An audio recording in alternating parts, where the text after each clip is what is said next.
God bless. This is Anthony DiBello. Today is Monday, September the 1st, 2025. This is a life update. I've given about 4 or 5 of these in the last 4 or 5 months. I'm going to pray that, Father God, thank you for being the kind of God who hears and answers prayers, for being who you are and how you are. Please forgive me for my sins, whether I know them or not. Please bless this message. Let it be your words as the God of love, life, joy, and peace, and not mine. And lastly, keep the evil one, the hater, the liar, the thief, and the destroyer away from this message in me. And Father, Son, Holy Spirit, amen. God bless. Peace. Okay, so let my words be the truth. I put my hand on a Bible. I will take a lie detector test. And again, I have evidence, whether it's phone calls I've overheard, testimony from my daddy and me, physical hard evidence, circumstantial evidence. Nothing I'm going to say is going to be a lie. I often say 90-10 as in I'm going to 90% tell the truth and leave 10% open. What that means is I'm not going to lie for the 10%. What I'm saying is I'm going to tell the truth as best as I can. But 90% of it I have evidence for. I know is the truth, that God is my witness and he knows is the truth. The other 10% might be considered circumstantial or suspect. Some things I just don't know 100% in a sense. I don't have all the physical concrete evidence. But anyone with common sense or experience or godliness can, draw an accurate conclusion, or at least what would prayerfully be an accurate conclusion. I'm going to keep this message to just 1 hour. The last time I left this, I spoke for 3 hours, so it was very comprehensive. But I want to leave this message to 1 hour because that's usually the lifespan of somebody paying attention. I don't know who I'm addressing this to, whether it's, I'll just say this, it's part of a journal in a sense, just to record what's happened, because, it is the story of my dad in many ways, also my beloved mommy and myself, and the circumstances surrounding his life and death, and even that of my mom and myself. But I'm only going to keep it to 1 hour, so if I keep, you'll notice I'll reference my watch, because like I said, over last month I went over and spoke for like 3 hours, so it's very comprehensive. But I want to get down for the record, again, the story, the circumstances of my mom, my dad, and my mom and myself. But I also have a couple added segments, if you will, of updates, actual updates that have happened, to sort of storylines for three storylines now total. And so I'm going to give the big comprehensive picture again here. Again, I don't purport to, seek violence or even vengeance against anybody. I just want, the God I know is the God of love, life, joy, and peace. He's also the God of justice. He's the God of truth. He's the God of righteousness. And, I do this to, follow the commandment to honor my father and mother, to love them till the day they die, not only to the day they die, but to the day I die, and to love and honor them. And so having said that, let me give a comprehensive picture again, a narrative of what's happened here.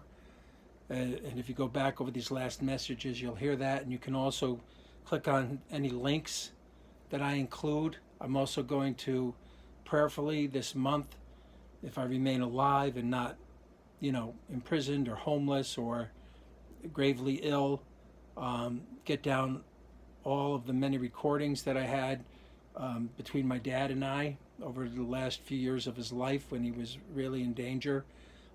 Again, there were 6 actually, and I'll go through them. I think about 6, where he accidentally dialed me, and I overheard the person who, he alleged, and I don't know, I guess you're supposed to legally say alleged. And again, I just want to see this person, like my dad, had wanted while he was alive, justice come to this person instead of her getting away with, sinfulness and criminal activity, what was pretty much patterned financial abuse, which led to emotional abuse, mental abuse, physical abuse ultimately, and it's just really a clear-cut case of spousal abuse. It's not, hard to see that unless you're totally evil or unintelligent, or inexperienced.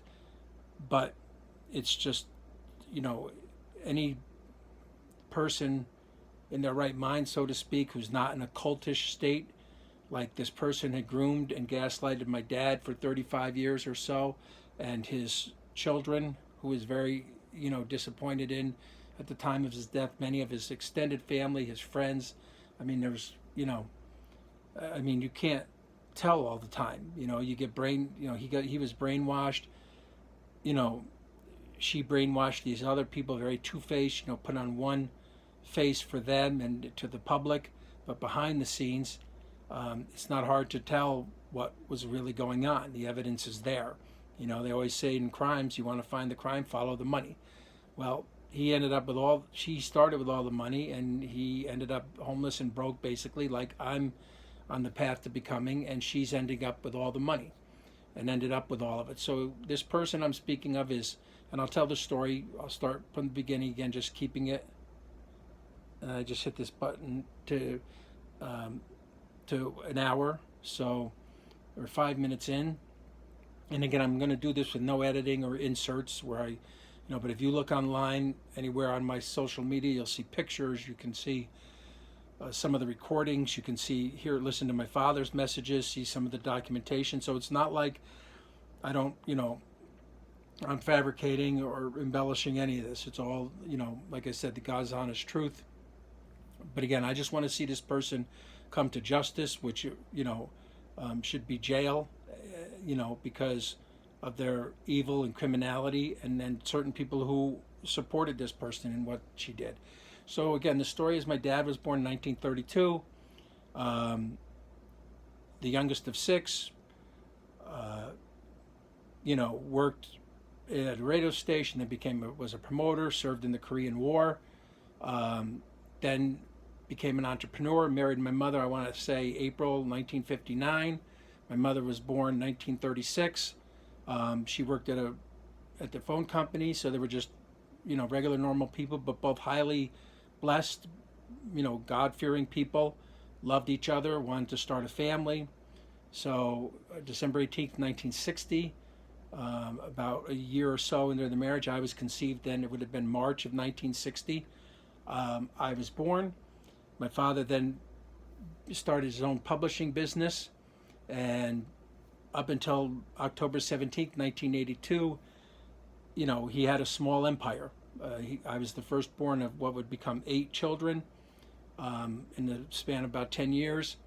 He was a multimillionaire, hardworking, charismatic, great character, comedic, loving, generous, the best father, and my mom as well, the best mother you could ask for. Then on October 17th, 1982, my mother died.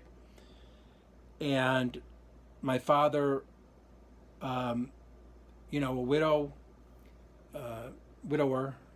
and, I got lost. I mentioned that at the time, and this becomes relevant for a final, when I talked about these 3 sections, but had a exorcism, born again. I say lost because, depression, but I call it slow suicide over the death of my mom, a lot of self-destruction.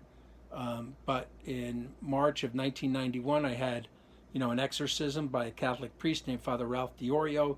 You can call it sort of my born-again experience, if you want to call it that. And the reason I mention that is because I'll get to it, an update on this Father Ralph Diorio, where he just passed on. So anyway, from that point on, I haven't drank, I haven't done drugs, anything like that. But my father And I would say about a couple of years after the death of my mom, 85 or so, 84, 85, was about 50, 51 years old. And he tells the story, and I have it on recording, and of a woman who saw him at Howard Johnson's. My dad would have been in his new Cadillac. He got like every year, nice suit, handsome, looked good for his age. Great, like I said, personality, work ethic, handsome. He had everything going for him apart from the fact he was, without my mom now. And, she was very much a strong woman. And I come to find out later, very much like the glue of our family. And the kids were all relatively pretty good kids. I was certainly the most blessed, just like my daddy, in the Italian, nature and tradition and, physicality, but still with a lot of the characteristics of my mom, who just loved me. I was her favorite firstborn, but also her favorite child, and that's okay. And I was, just blessed in that regard. But according to my dad, this woman asked to meet the wealthy widower. She asked a mutual friend named Geraldine, who was a waitress, who my father knew her father, and I knew Geraldine since grade school. And my father tells the story that under false pretenses of wanting a Bible study in his office, this woman named Donna Murphy, at the time Donna Ricardo Murphy, wanted to meet, my dad and have this Bible study. So immediately she started using my dad for his resources. Now I would come to later discover video of at one of my dad's local community events called the Frog Derby, where this wiry-haired, and I was still doing the filming at my time because my dad was running the emceeing the event out, at the property next to his Greenbush Area News and his DiBello Publishing Company. And I noticed this woman acting strangely, in a sense, almost stalking my father. So the video would surface about, I don't know, many years later when God put it on my heart. I heard the words, not audibly, but just the thought, Mark, don't forget, you have video. Now, again, I can't corroborate this, and God would never lie. I mean, you can only see the woman from the back, but it sure looks like her. And my dad at the time was the most renowned and successful man in, even the three surrounding towns, DeFriesville, North Greenbush, or the four towns, DeFriesville, North Greenbush, Rensselaer, and East Greenbush. So that video would surface later, and I'm not surprised by it. But after this person got into my father's office, where his son Joseph, his second born, was kind of an ungodly person, a decent guy, but, was into money, power, control, was, closer to my father than I was. Apparently, because they were working so closely together, they ended up hiring this Donna. Now, my father confessed to me later, because he confessed all his sins to me, and I'm not saying this is a sin, but he confided in me with everything, confessed everything to me, not only me being his firstborn son, but me in a spiritual ministerial sense. There's a scripture that actually says, and I have it on my journal, says, if we confess our sins to one another, God is faithful and just to forgive us. It's a biblical scripture. So my dad was, clearing his conscience. He was telling the truth. He was exposing, injustice, unrighteousness, sins, crimes. He told me basically everything he possibly could, and I would tell him everything. Much of the conversations, though, were about the love we had for each other, the sacrifices we made for each other, what we wanted for each other in eternity, whether he passed before me, even just in remembrance of my mom. So anyway, having said that, my dad started to confide in me that a few months, after this Donna person met my father, he had evidence, and, she eventually disposed of it, but used to threaten him with it, saying, the same outcome could happen to you. Now, what my father alleges is that, as preposterous as it might sound, it's hard to believe. And I told my dad, and I looked for years for the evidence. It's just hard to find. Not saying he wouldn't lie. He would lie to me, because my dad never lied to me. But, I would always ask the question on these unbelievable things, or seemingly unbelievable, why? Like, why would he lie? And then you answer that question with why. Why was he, going through what he was going through? Why? So, my dad told me, he goes, Marcus, my life depends on this. You're the only one who, I think believes me, and, and I have the evidence, but, my father alleges that this woman and her sister, whom my father thought was just as evil and wicked as this Donna, named Ann, over a business dispute, they threw a man in California, over out of a ninth-story window over a business deal. My father swears on the Bible that he had evidence of that. I tried to look it up. I still can't find anything on it. But he also told me at the time that this Donna took out excessive life insurance policies against her husband. This man's name was Joseph Murphy. I think it might be John, but I'm pretty sure it's Joseph. He owned a company called Murphy Overhead Doors in Albany, New York. And she was married to this guy, so she was probably about 29, I think, at the time she met my father. And began cavorting, love bombing, cavorting with my dad, even while she was married, while in his office. But my father alleged that this, and he had evidence of it all, that this Donna took out excessive life insurance policies, just a few months before what would end up being an accidental shooting of her own husband, because this Donna reported or told the life insurance people that her husband played with guns and she was worried he was going to have an accident, so she wanted extra life insurance policies. Now, again, this is one of those 10% gray areas where I can't find much more evidence. I'm sure it's out there, I just don't know where to find it. What I know I also can't find is an obituary on this man, Joseph Murphy. Nothing. I've contacted police agencies. No one seems to have heard of this man. It's like he never existed. And I find a lot of people on the internet. I mean, you can find basically home addresses and phone numbers for, celebrities. I can reach the White House basically. You can find information on President Trump. You can find on any and everybody. You can find information on me. But to find information on this Joseph Murphy, I can't find it. So according to my father, he alleged, and again, he had evidence, and she would later threaten him with it, that the same thing that happened to this Joseph Murphy was going to happen to my dad, because according to him, that this Joseph Murphy accidentally shot himself while alone in his kitchen in the house with her and this Donna. But it wasn't an accident. This Donna was with this Joseph Murphy, her husband, and he was a gun expert. He was a hunter. It was very far-fetched that he would have an accident. Now, it was told to me for a while that they were actually divorced, but no. It was also told for me, my father admitted and confessed that it was an accident, and my father says no, and that it was done so she could, profit off of that. And according to my father, she said to him, clear a path to get to him, meaning to get to my dad. So a few months or short time after this man, Joseph Murphy, dies, my father gets involved in, and he called it, in the end, the greatest mistake of his life, into a relationship with this woman, Donna, and he ends up marrying her, which, giving her his last name, my last name, is a really legalistic, completely detrimental decision. And I didn't go to the wedding. I didn't endorse it. I warned him, repeatedly. I said, Dad, you're 51. She's 29. She's got, she's basically lives in a slum in Rensselaer.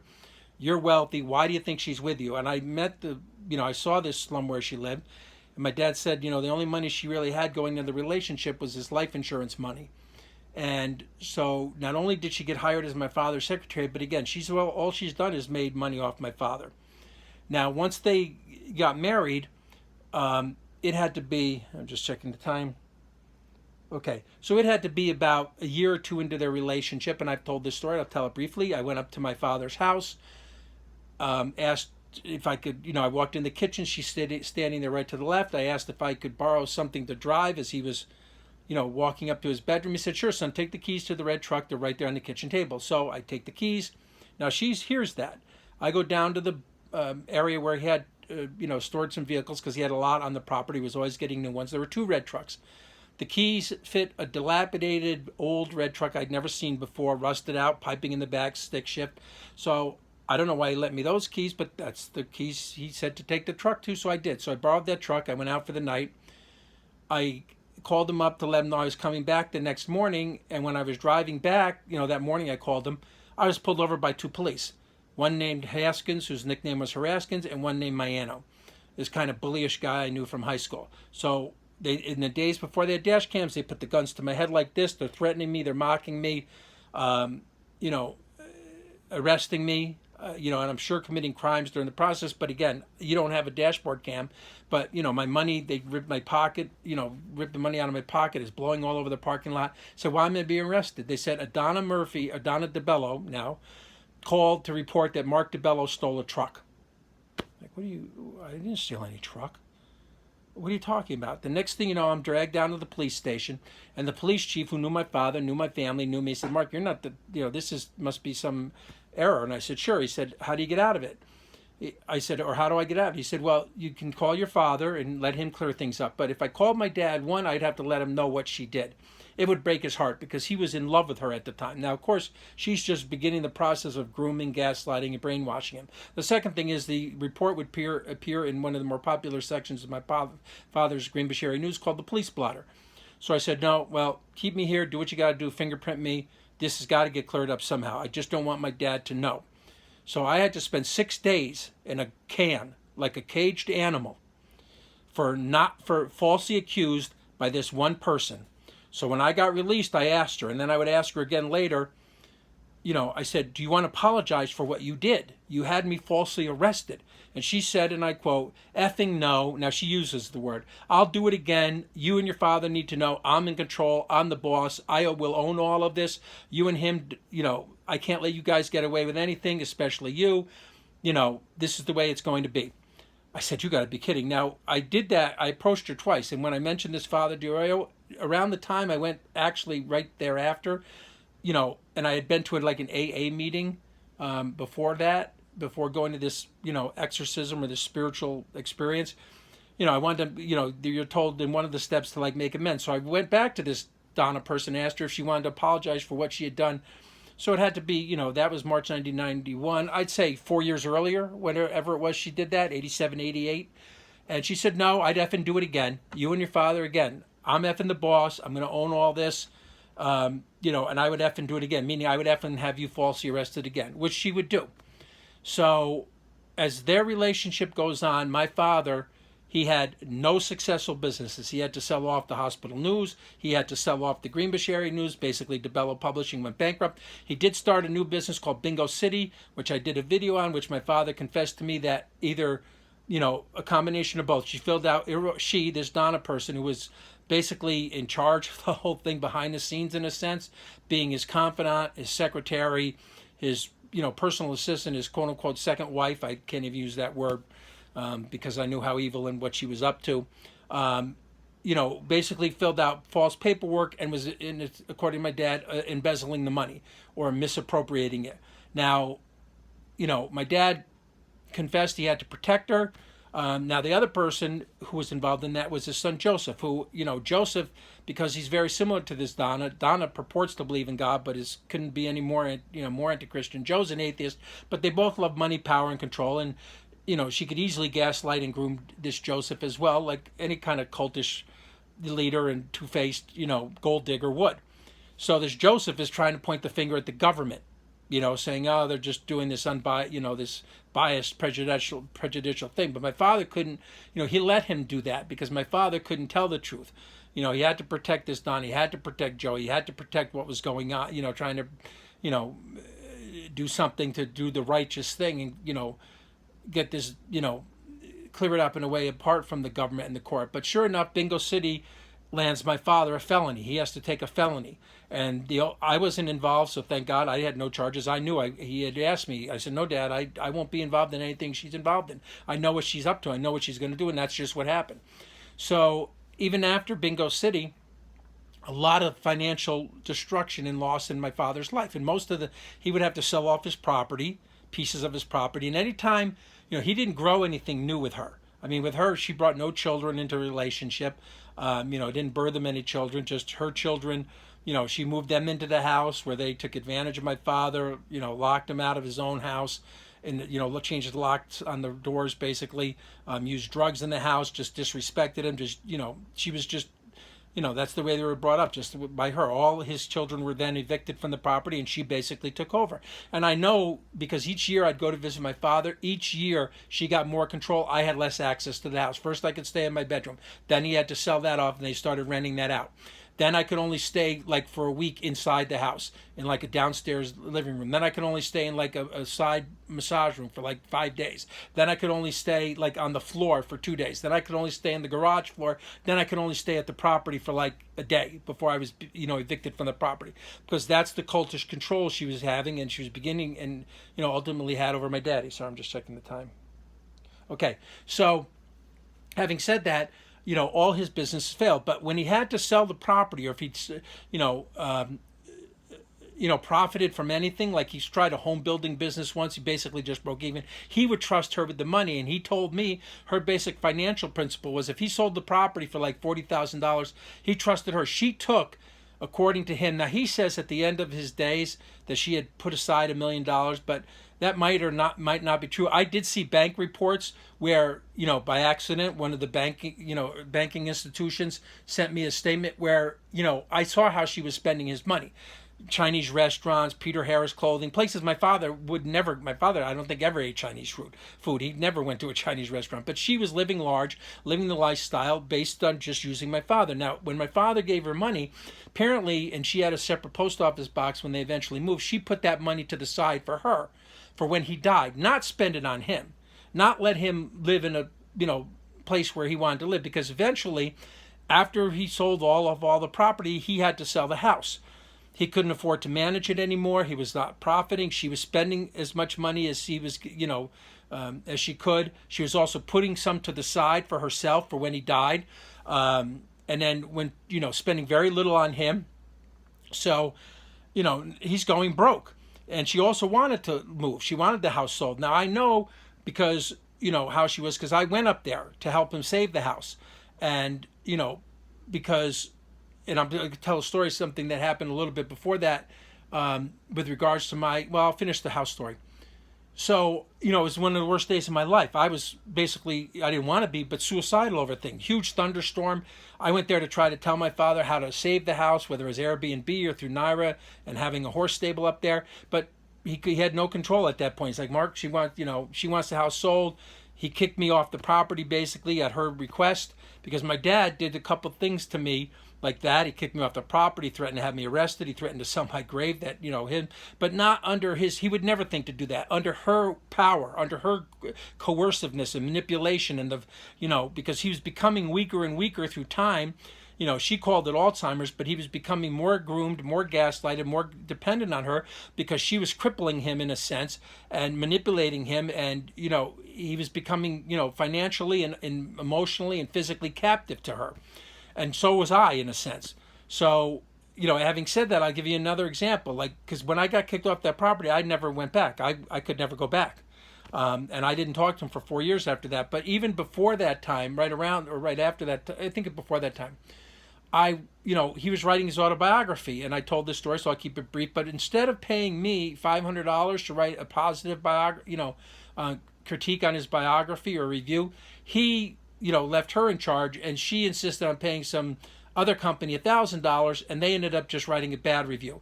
And I, was stuck homeless in Los Angeles. I was destitute. I was depressed. I couldn't believe he did that. He wouldn't even give me, let me work for $500 so I could be, not be homeless. So I ended up making, doing something stupid and got arrested for it. I found a loose suitcase, and I said, oh, maybe somebody just left the suitcase. But I'm not, I didn't steal it, in a sense on purpose, but I'm not really a criminal. I didn't know what was, I'm like, well, I got to figure something out. And I used the credit card right next door, and I got arrested. I served my time, in a sense, was sent to a rehab facility. I tried to explain the situation. I'm like, how would you like it if your father did that to you? And again, I know it wasn't always his decision. She was pulling the purse strings, and had him, just was, like I said, he was under her total brainwashed control. Just like if you were out in public with I don't know, you won't use the example, but, you see that, like kidnapped victims and stuff, where they've been people, like this Elizabeth Smart or something person, was with somebody, this couple kidnapped her, abducted her for like 10 years, but you go out in public and you act like you won't even tell the police. Call it Stockholm Syndrome, call it whatever it is, and you don't even go out and tell the police. I mean, you're just so, wired in the wrong way. But anyway, having said that, so when, that arrest happened, because it's going to get to the third arrest in that span. and something story related to that. So, like I said, once I got kicked off the property, my dad was miserable. He had built that house from his, the ground up, basically. 50 years he lived there. We lived there as a family. She wanted to move to East Greenbush. The abuse continued. So when he was in East Greenbush and he told me this story, and I overheard the recordings too, like I said, he was being threatened with a knife. He had this evidence that she murdered her first husband. He was afraid for his life. I heard her, verbally abuse him. I have a recording. You hear this one recording where she's threatening him. You're so God, I won't use the word GD, cheap. You don't contribute for anything. She'd already went through all his money. She wanted his last control of his account. She didn't want him spending any of his own money. She got to have every last dollar. She wanted to, like I said, just totally abused the man. But he had gone to this police chief. He kept calling her Angela. I didn't know her name. Her name, I guess, is Elaine Radzinski or something. She's a chief of police in East Greenbush. And she's actually Mayano's husband. But I knew she was going to be an evil type because she, even disrespects her own husband. And even though he's a bully, she didn't take his last name. I mean, in the Italian tradition, especially, you should take your wife's, take your husband's last name. But she didn't. So I already knew she was sort of wearing the pants in that family. But my father either went once or twice to this Angela, he kept calling her. And I said, okay, Dad, tell me the story. But, or this woman, Elaine, to report, that he was, not only this alleged murder and the other crimes of this Donna, but also the abuse against him. Then he brought her there, apparently, I think he said once. And rather than adjudicate or investigate, this Elaine calls, or gets a call from Joseph, his second-born son. Now, this Elaine, I guess, is elected to be chief of police, but Joseph has, an influence on her, and, because he's good friends with this guy, Mayano, that they asked Joe, what do you want us to do? So, that's criminal right there. I mean, that's neglect. That's, not neglect. Well, I won't say neglect, but that's, that's not the way you, police or investigate that situation. So rather than investigate it, this Elaine kicks my father out of town, says, just don't come back to town. So lets this person, my dad, would go with this person to another city, Schenectady, where she now wants to move because she bought a house there with my father's money, nothing to do with his family or in his name, because she wanted to live closer to his family. My father was crying. He didn't want to go to Schenectady, but he was stuck by that time. He had no choice. His mind was becoming so fractured. He didn't have Alzheimer's. He wasn't mentally ill, but he was becoming so fractured, and she had such control over him with threats, like in an abusive household. Like, if you don't do what I tell you, you're going to have, he used to say, Mark, you don't have to live with her. Meaning, she's going to browbeat me. She's going to punish me. She's going to deny me food. She's going to threaten me. She has the money. I can't get to the money. I can't get a car. I can't get the keys to the house. I mean, she's got total control, cultish control over my dad. And he's, begging me eventually to get out. So he tells me this story. But again, that's criminal what this, that must be criminal what this Elaine person did. That's not how you handle that case. And this Joseph was, again, thinking he's protecting his family, is just being, enabling and, this abuse and an accessory in a sense. So that's when my father, and he was telling me the story, and I had overheard a conversation. I'd told this story before. This Donna is, my father accidentally dials me. She's yelling, using the F word at my father. You effing sit down, shut the F up. You don't effing get to any rights around here. I'm the one who's effing, feeds you. It's my effing money. It's not your effing money. Don't you spend my effing money. I don't want you losing my effing money, because he wanted $200 of his own money because he collects Social Security. And by that time, that's all he was getting financially, and his veterans benefits. But, she had depleted all his savings accounts. Like I said, she was storing every time money would come in. He wasn't allowed to get to it, and I would send him money. I started sending him money. But again, she took the money. He tried to hide it. She took it. So she's yelling at him on the phone, sit the F down, and he's like complaining that she's throwing a knife at him. I overheard her. He told me repeatedly. Sent me a video with him with a bloody nose, her knocking him down with broken ribs, or broke his ribs by knocking him down. I heard 6 conversations like that. I heard another one where she's like talking to him just like you'd seen a movie, like a cult person. She's like, who's the owner of you? Wouldn't you murder anybody for me? Who's the master here? I'm better than your children, are I not? If I asked you to murder your children, you would do that, would you not? And my father's like she's like, on your knees, and I'm like, this is unbelievable, just like you'd see her in a movie. And this is the way she's speaking to my dad. She's like, "Don't you forget, I own your food. You don't eat if you don't do what I tell you to do. Don't you tell, and like the bloody nose, she's like, don't you show any videos to Mark. You're going to get me in trouble." So again, having said that, okay, so I've only got about 25 minutes left, so I'm going to speed it up here a little bit.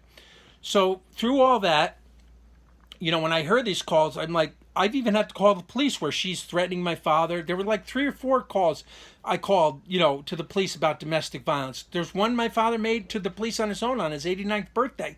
She was like ripping the phone out of his hand because he wanted to call me. There was another, or talk or to somebody else, or, escape or get a divorce is what he eventually wanted. Or, I was like, "Dad, let's just get you out of there for your safety."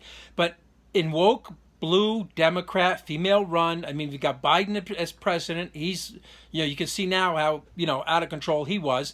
He had, he's incompetent, basically, evil-minded.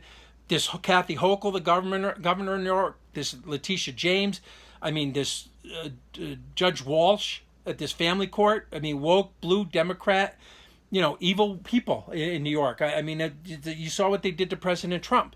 Okay, so the same thing, and I'm actually getting dragged into court around the same time as President Trump, believe it or not, coincidentally, because what had happened is, once my father, I overheard these calls, and I said, "Dad, we got to get you away." He said, "Well, I want to get a divorce because I want to at least get half of my belongings back. She's got all the money, Mark. She keeps putting in this secret bank account, so I can't even get money from the soda I like." And I heard it. That's why I started sending my money. To my father, like sending, I got him a storage unit to get his belongings. I got him hotel rooms for his safety. I got him airfares. But again, every time she would put an end to it with a threat, or she would get the financial support of Joseph.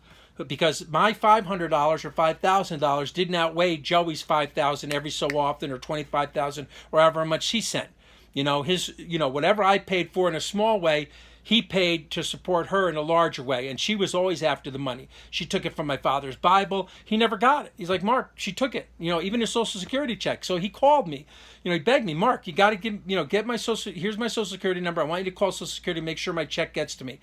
If it goes to the post office, she goes, if it goes to the mail, she gets it in the mail first. I can't get it. If I put it in the bank account, she gets to the bank account. I can't get it." And he also wanted me to open up sports accounts for him, which we agreed because, at no cost to him, I would put up the money and I would just send him, the free money that they give you for signing up. And that's what I did. But he never got that money either. I mean, he'd get it. Like I said, he hid it in her Bible. In his Bible, she came and found it.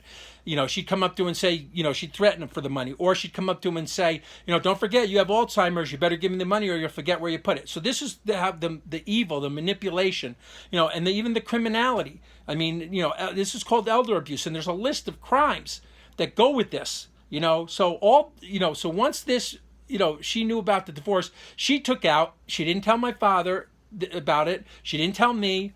Nothing in it was true. This protection order to keep me away from my own dad and her, citing I was, a threat to her. I've never even touched the woman by accident. I never shook her hand, nothing. Me, I never, I did nothing but a total lie. You know what an insult and disrespectful offense that is? You know how angry that makes somebody? How, how just evil-minded that is to make a false accusation like that. Then the things in it were totally fraudulent. Mark stole his father's Social Security number. That's not true. Mark's going to get his father in trouble for doing, scam-type things on the internet with giving away free stock advice and giving my father free money. Because, he's got a felony. Well, how did he get that felony? From her, not from me. But under the guise of protecting him, she knows, and I know, and he knows what she was doing. She was protecting that. She was making sure she got all the money. A divorce would cost her life insurance policies. It would cost her, his belongings that he had, his precious jukebox and slot machine. I've got hundreds of recordings where he didn't want her to have those. So having said that, she takes out this protection order. Nothing in it is true. I get an incompetent attorney representing me. I didn't know about the order. Next, the judge calls me from a spam or scam number, she says, from 3 different cities, Rensselaer, Troy, Brunswick. I'm like, who's this? I never heard of this person. So next thing you know, the order's filed in default. And I'm going to rescue my father one day, September 14th, 2022, at the bank where he wanted to deposit money to get away from her. And I have the recording. He calls me up. You can hear the audio. He won like $2,600. He didn't want her to have it. He wanted us to visit the 2 landlords so we could get away. He wanted to visit his divorce attorney who has an office right there. And he wanted to go to the racetrack. And he wanted to get dinner. And I said, sure, Dad. And that day, I'm arrested. Now, I'm pretty sure, I can't corroborate this 100%, but it's a pretty strong coincidence that she knew, because she got on the phone with her. I said, Dad, once you get on the phone with her, I'm done. I know she's going to start screwing around with your head again. And sure enough, next you know, I'm getting arrested. So, and she was always trying to set me up like that. You can see the video. I'd take him to the racetrack. She'd have try to get me served. I mean, she was always trying to arrest me. I could get killed in jail. Do you understand? So sure enough, I could be suicidal in jail. I mean, locked away for years, 7 years at one point, the one judge told me. For what? Trying to save an elderly man from abuse, a Korean War veteran, my own daddy? That's not criminal, but the evil in that justice system, and the evil from Satan, first of all, because that's basically, I'm not Jesus and neither was my dad, but boy, it's not a coincidence what a godly man he was, and a good man, and how he, and I'll get to this, how he died on Easter Sunday. But having said that, I get arrested. And, I'm trying to fight the case in this corrupt court, and she takes out a protection order, like I said, against me, keeping me from my own dad. He's calling me. I've got 700 unplayed messages. Mark, she's beating me up. You got to save my life. If somebody leaves me alone for a month or two, I'll be dead. Do you understand? She's threatening me with a mental institution. She's threatening me with violence. She's threatening me with a nursing home. She's threatening me what she did to her husband. She's throwing knives at me again. I'm like I said, on his 89th birthday, he had to file get a police report. On his 90th birthday, instead of celebrating his birthday, she misleads him and makes him take a bus to the doctors so she can confirm or corroborate more of this Alzheimer's narrative she's trying to push. But she had told him it was going to be for his legs or something.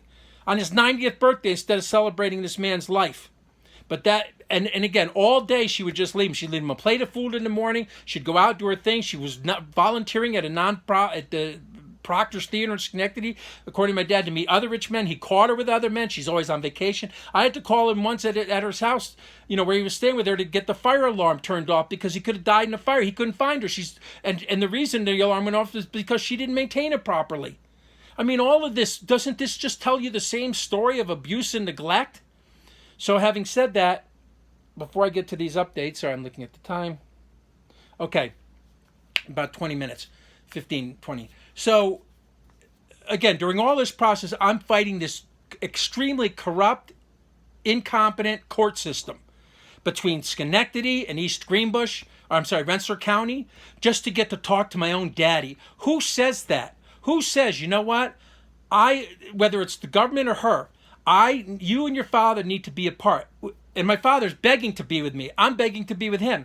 Not only just get away from her, just to visit with him. You're going to get arrested. And her children, I don't deal with them, they're evil. But his own children are like, take her side. This stranger, veritably, no blood, a lying, going through all the money. He lost his house. He had no car, no businesses. They're like, what am I? I don't own a house. I don't own a car. I haven't owned a house ever. I haven't owned a car in 20 years. But that I'm using and abusing, or not abusing, but using my father for money. That's the only reason I want to be with my father, is to get his social security numbers, and while I'm sending him money. And they're backing and supporting her. Evil people. My father said the same thing. They're all lost. Joey's lost. He follows money. The other ones are all, some of them are mentally ill. They're just, they don't believe me. They're neglecting their father, Mark. They're bad children. They're betraying him. I mean, you're either evil, unintelligent, you're an accessory. You're just, the only 10% caveat, cutout I give them, carve out if you want to call it that, is that they were in the cult and they didn't realize it. I mean, how stupid? What more do you need to see? How do you think somebody is good or taken care of? Because that was their thing. They were saying she takes care of him. You don't think he could have found somebody at 50 years old, the way he had things going for him, even though widowed better than her? He could have found a professional. She's not a professional caregiver. And somebody who's not going to abuse him and use him for money? She puts in the protection order. I'm the caregiver and Mark wants his father to divorce me. Not I'm the loving, devoted wife. But I'm the caregiver. Mark wants his father to divorce me. First of all, Mark's father, my dad wanted to divorce. I said, Dad, let's just separate and get you out of there for safety. My father was so angry at times, like I get her, so depressed. He's like, Mark, I could always kill her. And he meant it lightheartedly. He goes, well, I know I can't do that. He goes, but Mark, she's beating the hell out of me in every possible way. He was so hurt And so, so much evil thrust on him. He wanted to kill himself. He was telling me countless ways he thought he could kill himself. My dad never thought like that. But he was losing it all. Do you understand? And the abuse and the betrayal and these kids, they think she's good for him.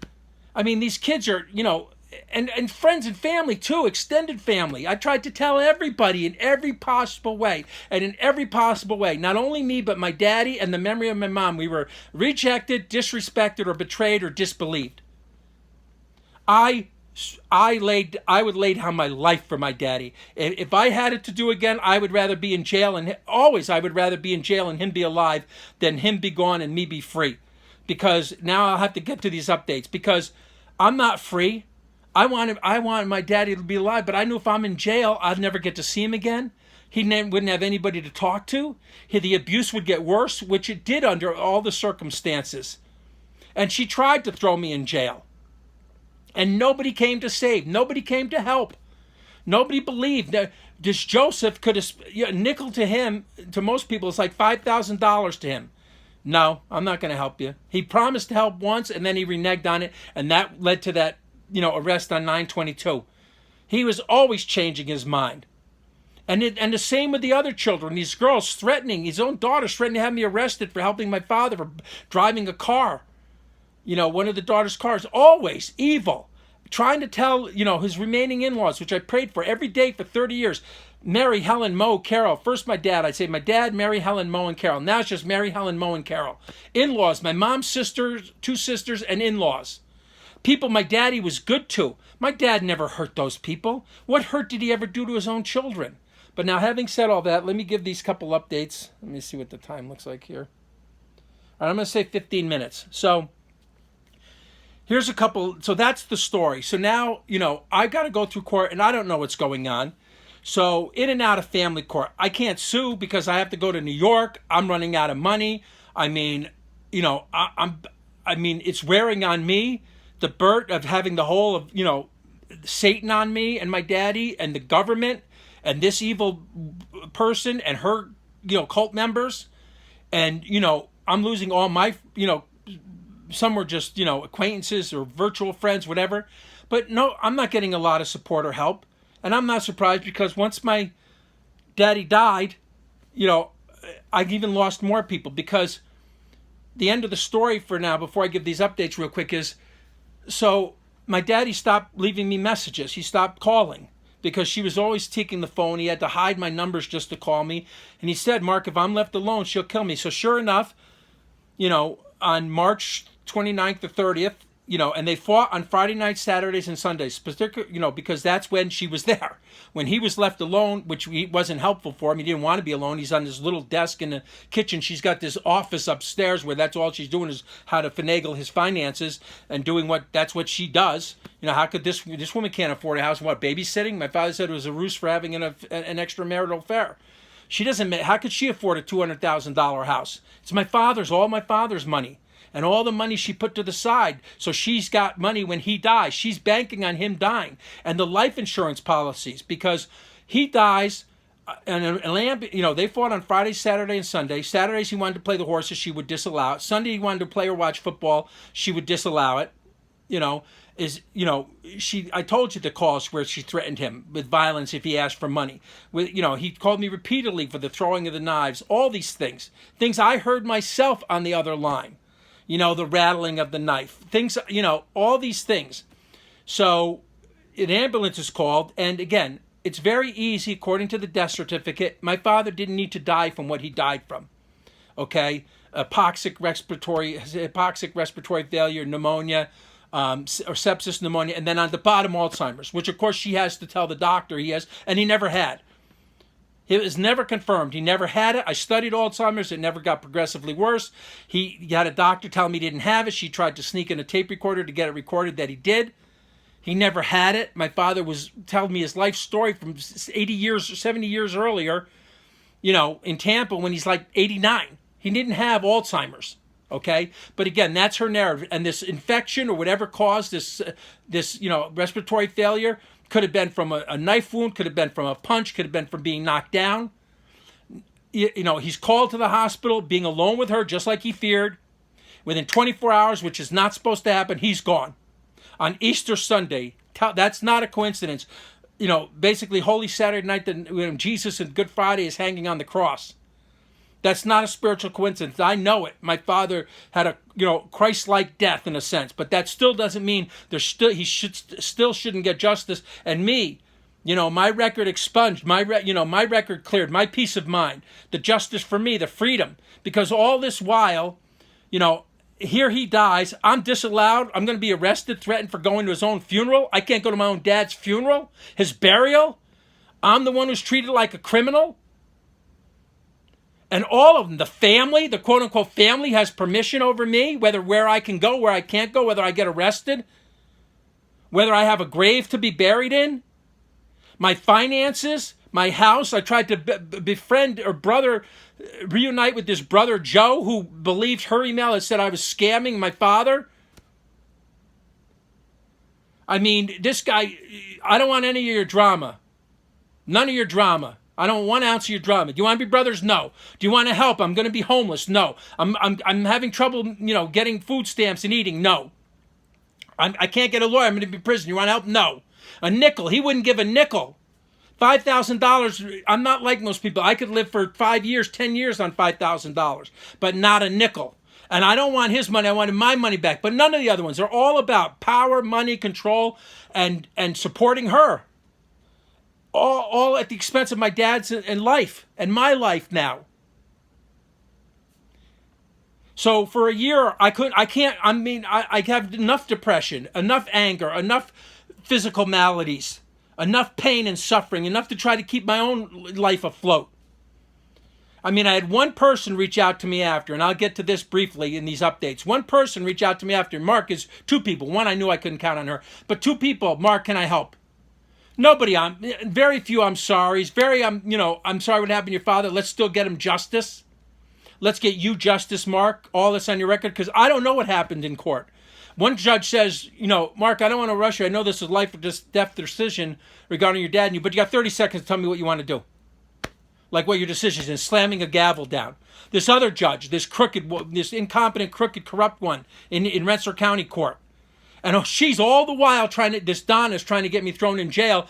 Mark's talking to his father on a secret phone line. Mark's doing this. Mark's disallowed. He's breaking the protection order. Really? Not allowed to talk to my own dad when he's crying for help? So she can profit? So, of course, he dies. She says, no life insurance policy. Of course, I guarantee you she's got them. She's collected them. But nothing. No life insurance policy. No belongings. I got 3 pieces of paper. Is that what my dad wanted me to have when he died? Couldn't get a hold of the jukebox or slot machine he wanted me to have. None of his belongings. No treasures. Nope. 3 pieces of paper. No will. Apparently, there is a will, maybe. I never heard. I was told recently maybe I'm supposed to, if there is a will, I'm supposed to hear of it legally. But maybe because there was a protection order at the time, it negated me hearing about the will. I don't know. Nobody's told me. I can't find anything. I can't find, I went back to backtrack for information I said on this Joseph Murphy and his obituary. Nothing. I've contacted the police. So here's the updates. Nothing. Nobody can tell me anything about this guy, how he died, to corroborate whether my dad's stories whether they're true, or maybe, he made a mistake or fabricated or just some kind of error, whatever, just because I always want to know the facts, to know the truth. But either way, why would my dad lie? Why? And if he was, it was a cry for help, probably. And why? Why did he want, he wanted to just leave her. He just wanted to talk to me, just wanted to be with his son. How is that a crime? Because I know, and he knew, and she sure as hell knows, she just wanted to profit. He divorces, she loses out on all these life insurance policies. I mean, how is she supposed to, she's got a house paid for, she's got a car, what's she supposed to do the next 30 years of her life? You think she's just going to get by on the Social Security, by the way, which she's collecting from when she worked for my father? And my dad even told me she's collecting, or tried to collect Social Security off her dead husband still. What is this world? These betrayers of my father's, this government, these family and friends, what are they, how sick or evil can you be? Like they talk about this Trump derangement syndrome. Are you that against me? You hate me that much? What harm have I brought to you guys other than any of the world? Other than telling the truth in the last 30 years? Other than just trying to save my father's life, save my own life? They don't care. They didn't care while he was alive. They didn't care. They don't care about me. I could fall away and die for a year and nobody finds out where I am. I'm trying to get buried next to my mom and dad, which again in the Christian faith is, and the Catholic faith is kind of the way you do it. Father, mother, firstborn child, especially one who's single and unwed with no children. And at the request of both my mom and dad, and I even had an email at some point with my dad, but of course he never got his emails. She censored all of them. And she tried to tell, she forced my dad and said, well, let's sell Mark's grave plot for $835, which apparently, or $850, whatever it was, which is about what her car payment is. Sell a man's grave? So I got a call everywhere just to make sure I can get buried next to my parents. And now I've got, I tried reaching out, and here's the last couple updates. I tried reaching out to anybody to help, anybody to believe. No, they all got their own things. Just, nope, not going to help, not going to believe. We would rather take her side. I even went to visit, and here's the thing I mentioned about this Father DiBello. My two aunts, who I thought were just the saintliest, godliest, good women, especially my Aunt Mary, my Aunt Mead. And she even said to me, and there was another story about getting her house, but I asked her, Aunt Helen, like, can we buy your house? Can we rent your house? Joey can afford it. I can afford it. I just, I had a big win one day. I've been trying to save my life savings. I spent it all on my dad. Can we? But she never got the message because my Aunt Helen didn't tell her. Her sister Helen didn't tell her. So I even went to just recently see this Aunt Mary, and I said, Aunt Mary, and before I could say anything, she's like, because she asked me, Mark, what can I do for you? I said, I just want to be married next to my mom and dad. That's all I want. So as soon as I saw her after a year, which was just recently, a month or so ago, she said, Mark, don't worry, we'll get you buried next to your mom. I said, all right, thank God, thank you, Aunt Mary. But it's also okay if you get buried somewhere else. What? That's double talk. What are you talking about? Yeah, we'll get you buried next to your mom, but it's okay if you're also buried somebody else. No, see, that's evil. That's satanic, that talk. But I'll forgive her. I know she's elderly, 100 years old. Thank God she's just even alive. Let me see the time here. I got to wrap this up in 5 minutes. But now I'm having this talk with my, and she told me this Father DiBello died. So I know there's something spiritual going on there. I know it's not a coincidence. So let me just backtrack a second. So part of the reason I went to New York, I was able to go this year, because last year I couldn't go. I didn't know if I was going to be arrested. I'm living like I'm in jail because I don't know if there's a warrant or a warrant against me. I don't know if I'm arrested. Somebody already called Secret Service against me under some false pretense and lie and false accusation like they do. So thankfully, the good news is there is no wants or warrants against me. But again, to get a straight answer out of the government, good luck with that, okay? So I'm like, okay, well now at least I can freely travel a little bit, even though I hate traveling. I don't want to travel. All I want is justice. My father begged me to get her thrown in jail, and I said, Dad, let's just forgive and forget and move on. I shouldn't have been so compassionate. I tried to save that. He's like, Mark, I could do her. So no, Dad, let's just get you out of there. Don't even get the divorce. But nobody wanted to help me and my dad. And they certainly don't want to help me while he's gone. Any loyalty they had to him, they're not going to, share to me. And, he's dead, so they don't care about him. They don't care about the memory of my mom. So I even mentioned this to my Aunt Helen, who actually took me to this Father DiBello, who became like a second mother to me. And I gave her credit for saving my life. And then I knew it was that relationship was becoming more degenerative because I knew there were ways she didn't really like my dad. Her family didn't like him. They started to ostracize and treat me poorly. Like, don't talk to your Aunt Helen anymore. Part of it I understand. You're too much of a bird, Mark. You give her too much drama, whatever. The other part was, they just think I'm like a criminal, just bad, evil, totally bad person or whatever. I'm using my Aunt Helen. Lies they talked about all the time. Falsely accused me of this and that. Completely untrue. So I'm like, fine, I'll leave my Aunt Helen alone. So each year that relationship became more and more estranged and separated. And then, like I said, I even went to my Aunt Helen. She didn't ask my Aunt Mary about the house. She didn't want to talk about, she even said to me last year, she said, Mark, you got to let this go or you're going to become mentally ill. Well, I say go to hell to that. Because who wants me mentally ill? The devil. Because I'm blessed with my mind. And this one person who reached out to me after my dad's funeral, she even said, Mark, you're highly intelligent. Like the only person other than my mom and dad to even say that to me in 30 years. And I know I'm blessed with intelligence. And the devil would love to see me locked in a cage or beaten senseless. Spiritually, emotionally, mentally, however. But I said, let it go. You mean what? Honoring my father and mother? You mean seeking justice? You mean fighting for my dad's life? Honoring him whether he's dead or alive? Or honoring, him by his firstborn? The best thing that my mom and dad ever did in their life was give birth to me? I'm the eldest son. I deserve reverence and respect. Not sometimes for what I did, but most times just because it's the orderly way to do things. And I've got to fight for that. And I sat there, my Aunt Helen looking me right in the eyes, right in my face, saying to me, you know what, Mark? If I had a choice in court, I would defend this Donna instead of you. What a Judas-like betrayal. I had to tell her to go to hell 5, 6. I mean, the stuff she kept saying. Oh, your dad was basically a degenerate gambler. This Donna took care of him. That's, all the kids, she took good care of him. Really? He lost everything. He couldn't talk to his son during his dying years. He couldn't be with him on his bedside. Couldn't be at his funeral. That's taking care of somebody? I said, my dad says she had $1 million. Whether she does or not, doesn't. Which I know she got life insurance. Well, there's no life insurance, no will according to her. Yeah, wrong. There's a will somewhere. My dad was, he left a will. And I know he tried to leave life insurance. But no belongings, nothing. But this person saying to me, because that's what she is now. I mean, a total betrayal. I said, what about having me falsely arrested? No, Mark, you got yourself in jail. Really? It was my fault I got arrested those 3 times in 30 years? Every one of those is my fault? Really? Oh, she's taking care of him. You're not. You couldn't take care of him. You can't take care of yourself. That's what she said to me.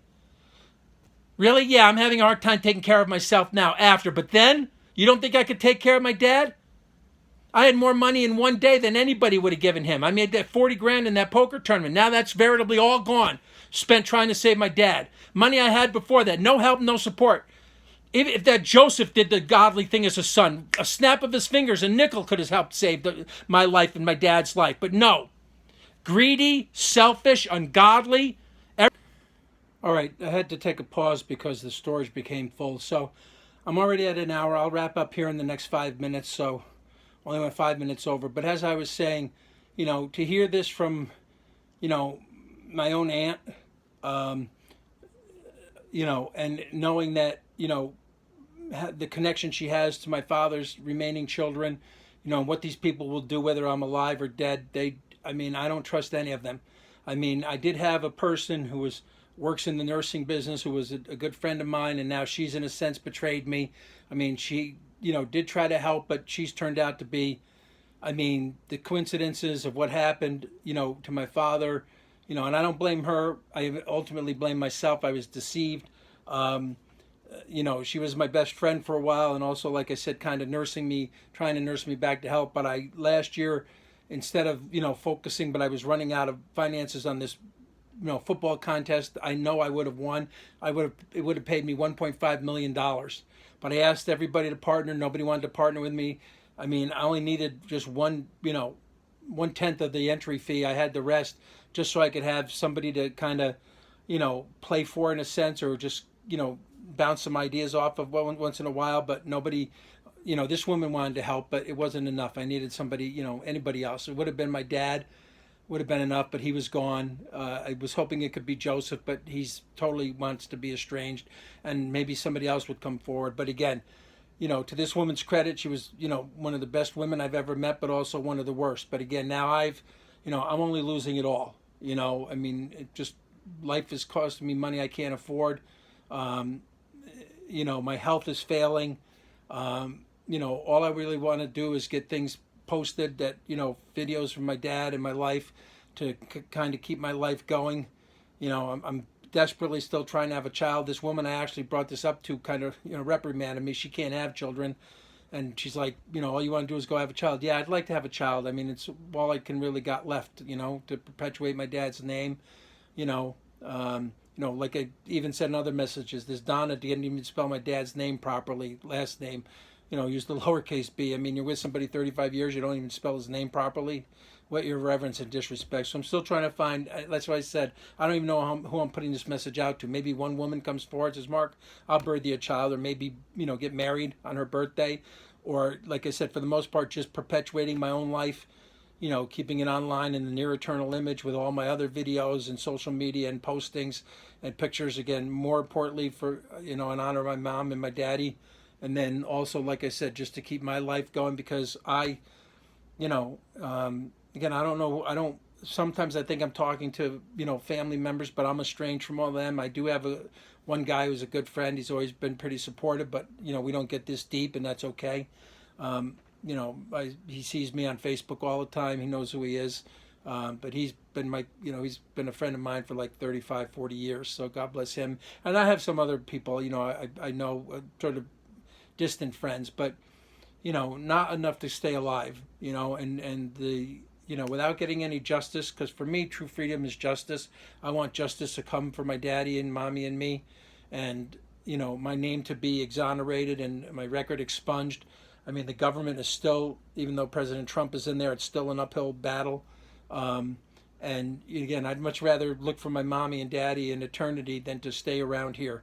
I mean, this world is full of just evil, hateful, sinful people, criminal people. I mean, it's just, I've got enough to battle my own demons and try to avoid, being, even though it's righteous anger, it takes its toll on my health, depression. I mean, it's, just sadness, godly sadness, but there's also, times where, I have other demons I have to sort of, absolve, but it's just life, Satan, he's there, and I hate him, and I hate the loss of life, and no life was more important than my dad's and my mommy's before him.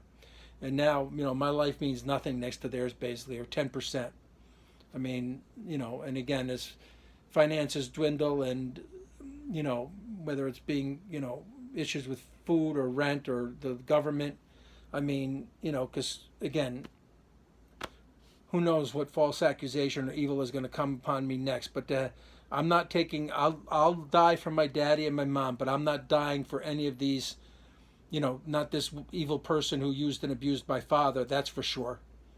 Unapologetic evil to the core. Evil, evil, evil. And these cult-like family members who follow her, same situation. For the most part, if my mom and dad are alive, I would defend them, but they don't want to be my, children, my siblings. Then I don't want, or extended family members too. Very few, if any. I mean, they just gathered for this annual reunion thing they have. But again, that's just the way it goes. And if they don't find my body, then I hope somebody leaves a grave marker next to my mom. And again, I'm trying to get my will organized for my belongings. Should I not have anybody to leave them to? But veritably, I have nobody. And, so all I can try to do is, not suffer any more nightmares or cry myself to sleep, and still periodically try to see if the government will do the righteous, just thing with regards to the life of my dad and mom. So anyway, that's the end of this message for now. One day it'll be the last one. One day it'll be the last, if I give them every month, but I don't know that I'll even do that. I already discontinued one thing I was doing, giving weekly updates on a kind of a show thing. But right now it's just trying to stay alive and not go back to, any kind of addictions or homelessness or suicidal depression. I'm not a criminally angry person, but, I mean, it's just the pain, when you have to internalize it, is unbearable. And again, my dad deserves, and my mom deserves truth and justice, and love, life, joy, and peace. So God bless. This is Anthony DiBello.